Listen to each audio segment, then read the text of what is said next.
Hi, I'm Robin Retallick of the Law of Attraction Club. Welcome back to number 3 in our 3-part series looking at new ways of understanding the law of attraction.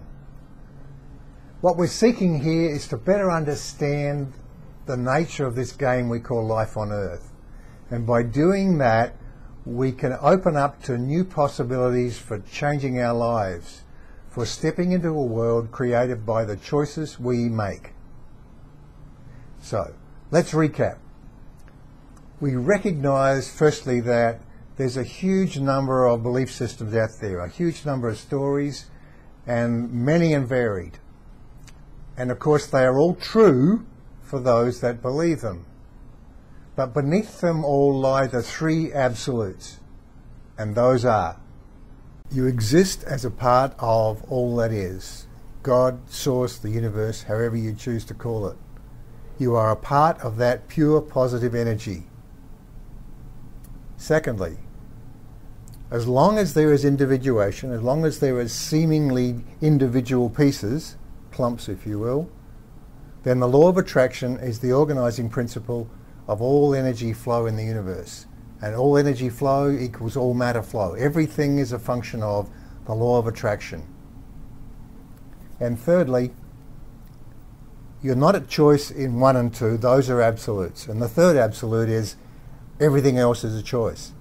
Everything else is a choice. We've looked at the classic definition of the law of attraction. We attract into our experience that which we give our energy, focus and attention, whether wanted or unwanted. And we've recognized that it's not easy often to connect the dots between our conscious focus, our conscious thinking, and what's showing up in our reality. We've thought about the deluge of information that we get every second through our senses. And we understand that we've trained our subconscious to make most of the decisions for us. Not important, not important, important. We literally couldn't function without this much bigger processor taking care of all of that. We've looked at the example of learning to drive in this area and seen that while we have to do things consciously, even a small number of things can overwhelm us very easily. But as soon as we put them into the care of that big processor, that huge processor in the background, things get easy. Driving is easy. We've learned from the example of moving something like a waste paper basket from the left to the right that we consciously know now it's on the right, but subconsciously we know it's on the left. And when we're not thinking, we throw to the left. So the subconscious can know things that are different from what the conscious mind knows. And we've learned also in that example that it takes time to get these into alignment. It takes time and focus and energy and attention, if you will, to get these 2 into alignment.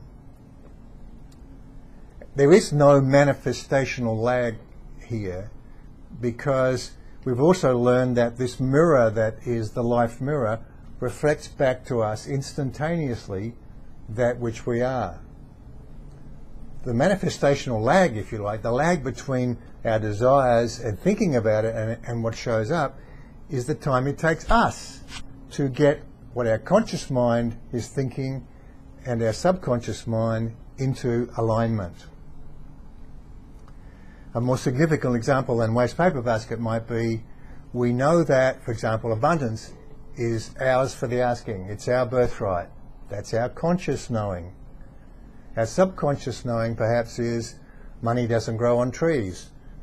You need money to survive in this world. You need to earn money. People have to pay you money for things that you do. And as long as we're caught with these 2 competing understandings, of course we are holding ourselves apart from that which we want.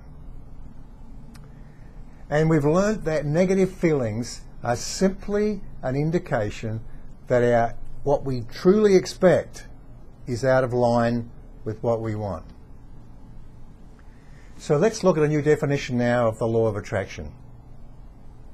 And the new wording is, you attract into your experience that which you expect, consciously and subconsciously. Your expectations are the result of what you choose to believe, choose to know. Let me repeat that. You attract that which you expect, consciously and subconsciously. Your expectations are the result of what you choose to know. In other words, folks, you get what you expect. So let me repeat a seemingly outlandish statement I made earlier.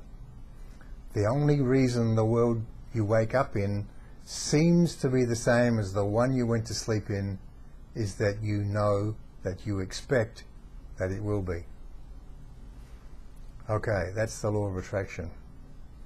What's the context for all of this now? Let me make another seemingly outlandish statement. Even as there is a flat earth society for those who today believe the world is flat, one day there will be a one world society for those that believe there's only one world. Let me explain. And before I do, let me add here that this is where we're going to stretch you a little bit here in terms of believing what's possible. Because we are so used to seeing that world out there. This movie that's our life on earth. It's so realistic that it sucks us in. It hypnotizes us. It gets us into this game. And so it should. It's designed that way. This is the experience we signed up for. But think about this. By law of attraction, you get up one morning and you're doing a travel. Let's say you're traveling 1,000 miles by plane. You get up in the morning not feeling too good. You stub your toe. Your suitcase breaks. The cab is late. The cab breaks down. You get to the airport and the plane is already gone. A standby passenger took your seat and you end up with nowhere to go that day. You have to go back home. That's version 1. Version 2, you get up in the morning feeling not so good. And being cognizant of the law of attraction and what you're creating in your reality, you sit down and take the time to relax. Get into a better frame of mind. Get into anticipation that this is going to be an easy flowing day. You get to the airport on time. You catch your flight, pleasant flight. You catch a cab the other end to the hotel, and now you're 1,000 miles away from home. That's in version B. So in version B, you're 1,000 miles away from where you were in version A, simply by taking the time to step into this new version of reality.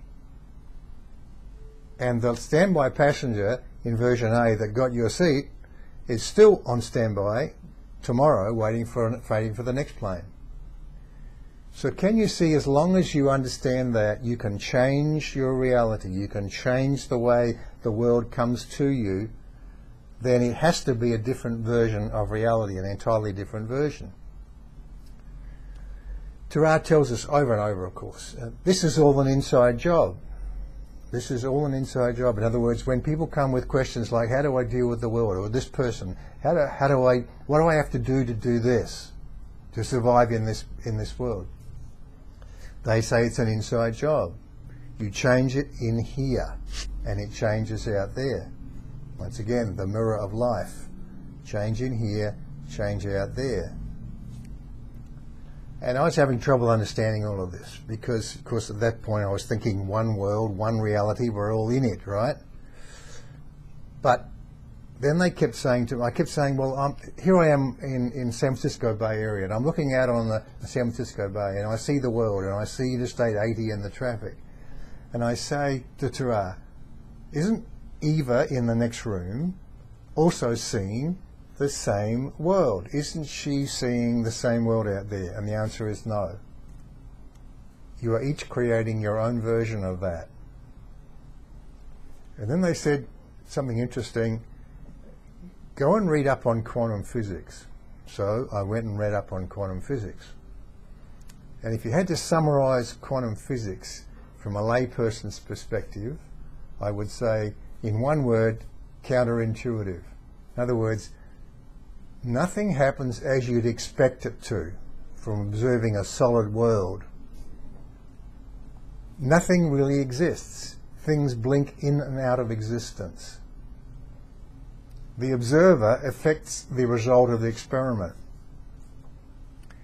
And lastly, that the only way of explaining all of these quantum effects is if you can conceive of multiple realities, what they call the multiverse theory, the multi-universe theory. It's the only theory that allows all of these things to be explainable in some way.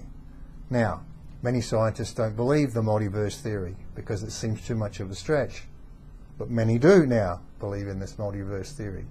And as I said, it's the only way, the only plausible explanation for all the effects we can observe. So it is, as it turns out, with the law of attraction. If you understand that there's multiple versions of the world, then everything starts to fall into place. And by the way, you won't hear many people talking about this. Mostly the leaders, gurus and so on talk as if there's one world only. And they tie themselves up in pretzels sometimes trying to explain the law of attraction in the context of everything that's happening in a one world environment. Doesn't work too well. Now, it took me a while to get my mind around this, and if it's going to take you a while, don't worry about it, because this seductive idea of one world is so much a part of who we are and what we think about that it's hard to back off of that. But give it some thought. I think you'll find that it starts to make sense of it all. Let's show pictorially the way this works. So here we are, folks. We enter the game. We get born. We come into this world that we've had some prior agreements about, the shape of it. And we tend to forget who we are. That's the name of the game. We develop belief systems. We start to understand how to survive and thrive in this world. We believe there's one world and we all share it. Why shouldn't we? That's what is obvious. It makes common sense. It's very clear. But is it? In actual fact, we each create our own reality. What seems to be this shared world is actually my world and your world intersecting at a point. And we share a common reality at that point in time. And the miracle of it all, the magic of it all, is that these intersections have the appearance of one flowing continuous world. Even though I'm stepping between different versions of my reality and you are stepping between different versions of yours. So we make choices and create alternate realities with each choice we make. If we decide to go left rather than right, there's another version of us that goes right. And these are not the major choices in life, like do I get married or not. These are the choices you make second by second, both consciously and subconsciously. So there's all these versions of the world, and you step into the version that's a match to your current you, the current set point, your current point of attraction. So which version of my world and which version of your world actually intersect? And the answer is only those that are a vibrational match. So there's an infinite number of versions of you, and there's an infinite number of versions of me. But I only seem to be, my point of focus is in one. And in that point of focus, because of my vibrational set point, I'm going to line up with a version of everything else that's a match to that. And as we said, the miracle is that it looks like one continuous world. So there you have it. In a sense, it's a shared world. Well, it seems to be obvious. But in a very real sense, it is your world. This is the movie of your life. And we're just the actors in your movie. And you're writing the screenplay by your expectations. Both your conscious expectations, but mostly your subconscious. You can change those. And if you do, you can step into a world created by choice. Thanks.